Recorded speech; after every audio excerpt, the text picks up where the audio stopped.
Vous pouvez essayer SketchUp gratuitement pendant une durée de 30 jours en vous rendant sur le site helmtech.fr qui est le distributeur unique de SketchUp en France. Vous pouvez également souscrire à un abonnement en fonction de vos besoins en vous rendant dans la rubrique Acheter où vous trouverez la liste de l'ensemble des revendeurs officiels de SketchUp en France. Pour y accéder, vous pouvez scanner le QR code affiché sur votre écran. Dans cette session, nous allons voir quelques techniques pour économiser les ressources sollicitées par votre carte graphique. SketchUp utilise essentiellement les ressources de la carte graphique de votre machine pour afficher votre travail dans la fenêtre. Sur de gros projets, SketchUp est capable de simplifier l'affichage afin de maximiser les performances de navigation. Dans cet exemple, beaucoup d'objets lors de la navigation, en fonction de leur taille et de leur distance avec la caméra, sont symbolisés par des rectangles filaires.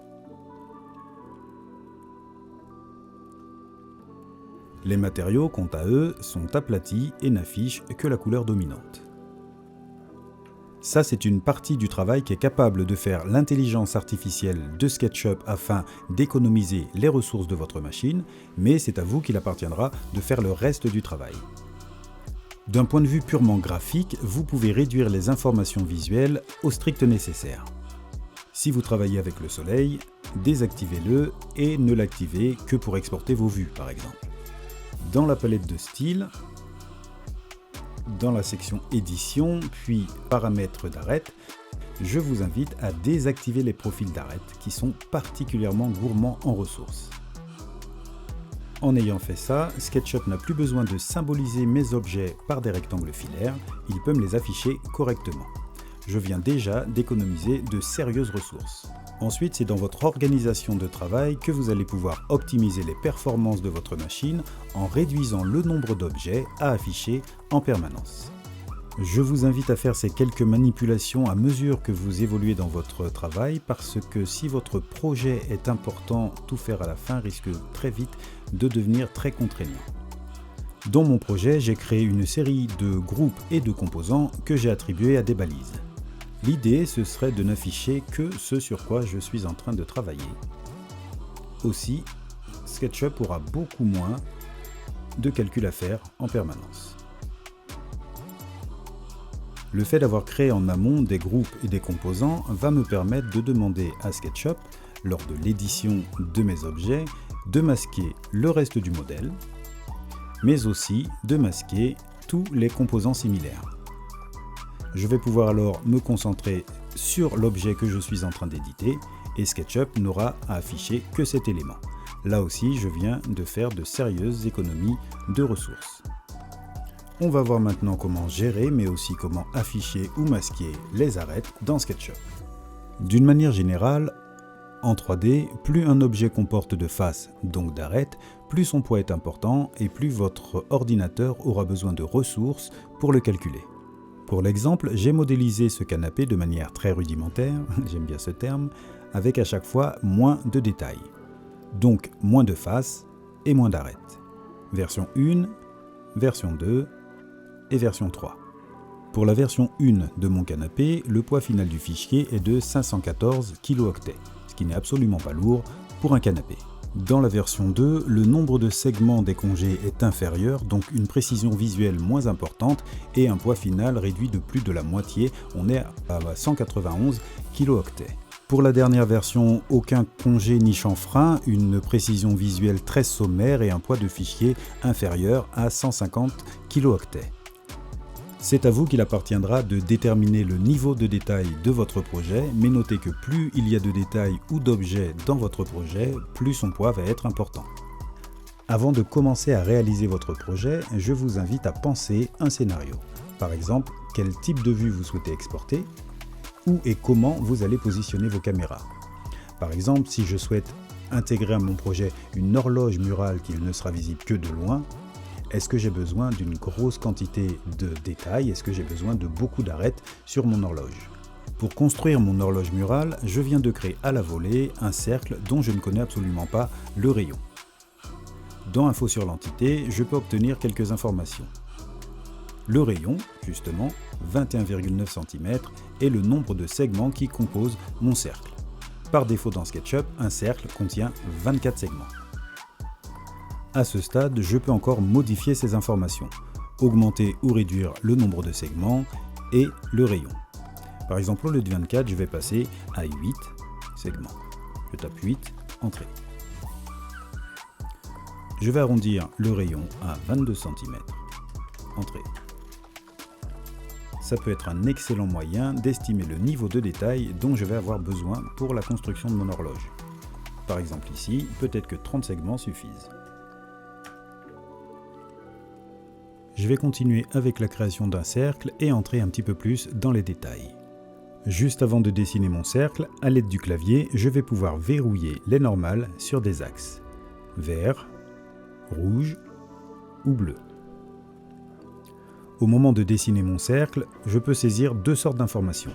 Le rayon, 80, entrée, et le nombre de segments, 12, S comme segment. Entrée pour valider. À ce stade, dans Info sur l'entité, je peux encore modifier les valeurs. Le rayon, 60 par exemple, entrée, et le nombre de segments, 6, entrée. Très bien. Je vais utiliser maintenant l'outil polygone pour tracer un autre objet d'apparence similaire. 62 rayons et 6 segments.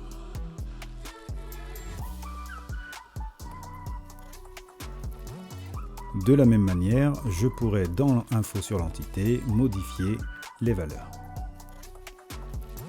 À l'aide de l'outil pousser-tirer, je vais extruder les deux objets, le polygone et le cercle de 6 segments.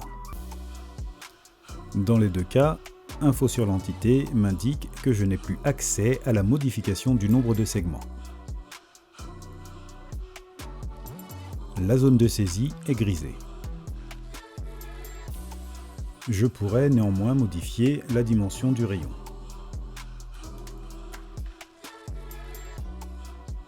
« 40 cm. Si on regarde un peu plus près les informations fournies par Info sur l'entité, on voit que cette face est un polygone d'un rayon de 40 cm constitué de 6 segments et que le périmètre est de 240 cm. Ici, il s'agit d'un cercle d'un rayon de 40 cm de 6 segments et d'une circonférence d'environ 251 cm. Autre constat visuel assez flagrant, c'est que les arêtes de cet objet ont été adoucies lors de l'extrusion. Il existe plusieurs façons de durcir ces arêtes. Je pourrais les redessiner manuellement, comme ceci.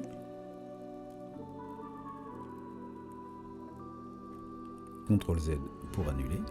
Je pourrais également afficher la géométrie cachée depuis le menu affichage, sélectionner les arêtes et décocher la case adoucie. Ces deux options ne sont visibles que lorsque l'option géométrie cachée est activée.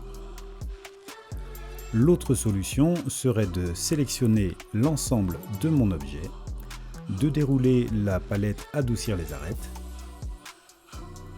et de réduire l'angle entre les normales.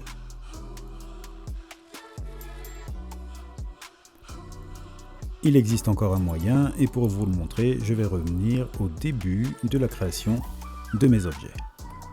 Je vais à nouveau extruder mon polygone et avant d'extruder mon cercle, je vais sélectionner l'arête car il s'agit bien d'un cercle, souvenez-vous. Je vais effectuer un clic droit et demander à SketchUp de le convertir en polygone.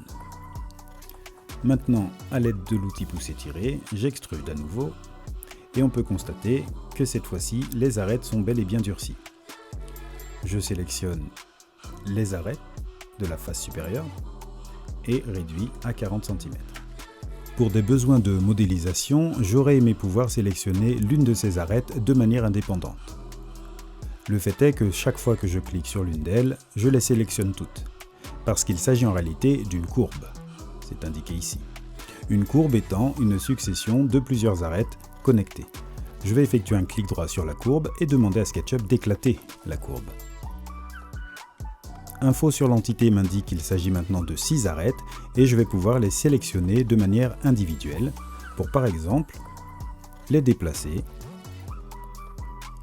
pour créer, pourquoi pas, une géométrie un petit peu plus complexe. Cette modification n'étant pas irréversible, je peux à nouveau sélectionner l'ensemble des arêtes, j'en ai 8 ici, clic droit, demander à SketchUp cette fois de souder les arêtes. J'ai obtenu maintenant une courbe. La fonctionnalité adoucir les arêtes peut être un moyen très simple, rapide et efficace d'atténuer, voire de faire disparaître complètement les arêtes de vos modèles afin de leur donner un style peut-être un petit peu plus réaliste.